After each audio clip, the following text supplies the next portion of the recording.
पीडितेला लवकर न्याय मिळेल अशा प्रकारे पीडितेच्या भाषेमध्ये FIR, EFIR, email, electronic record याला आता मान्यता मिळालेली आहे।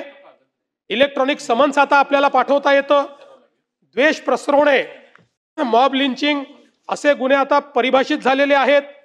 सगळ्या गुन्ह्यांमध्ये 90 दिवसाच्या आत आता तपास करायचा ही टाइमलाईन ठरवण्यात आलेली आहे। अर्थात महिलांविरुद्धच्या गुन्ह्यात 60 दिवसाचीच टाइमलाईन ठरवण्यात आली आहे।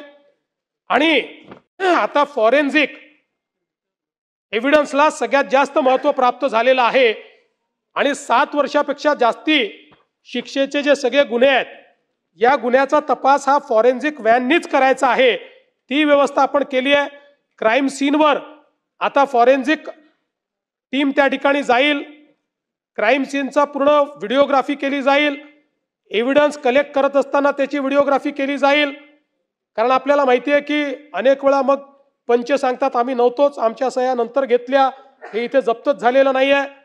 आणि सगळा जो काही एव्हिडन्स आहे हा ब्लॉकचेन पद्धतीने स्टोअर करण्याच्या संदर्भातलं देखील आपण आता त्या ठिकाणी काम चालू केलेलं आहे, जेणेकरून चाकूच बदलला, रक्तच बदललं अशा प्रकारची कुठलीही त्या ठिकाणी आता व्यवस्था होणार नाही अशा प्रकारचा आपण प्रयत्न केलाय।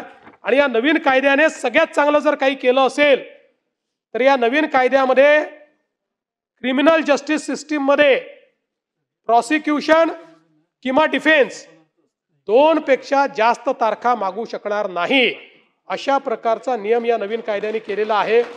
त्यामुळे या ज्या काही आपल्या गुन्ह्यांमध्ये तारीख पे तारीख जे चालायचं ते देखील आता या ठिकाणी बंद होणार आहे। आणि म्हणून मला असं वाटतं की आता आपल्या संपूर्ण पोलीस फोर्सचं हे जे काही माननीय मोदीजींच्या नेतृत्वात अमितभाई शहांनी 3 नवीन कायदे तयार केले आहेत त्याचं पूर्ण प्रशिक्षण आपण केलं आहे। त्या संदर्भातली जी काही इन्फ्रास्ट्रक्चर आहे त्यातलं सगळं इन्फ्रास्ट्रक्चर आपण आता तयार करतो।